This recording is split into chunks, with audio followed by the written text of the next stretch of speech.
দেখা লাইছি কইয়া দিমু, দেখা লাইছি কইয়া দিমু, তুমি পরের গাছ ঢিল মেরেছ, তুমি চুরি করেছ, তুমি চুরি করেছ, তুমি ধরা পড়েছ।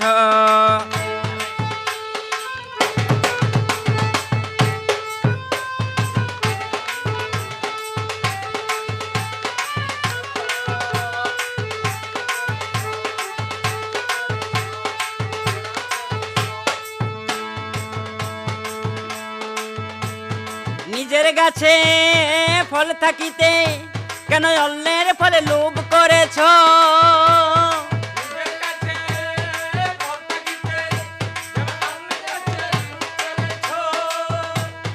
নিজের গাছে ফল থাকিতে কেন অন্যের ফলে লোভ করেছ?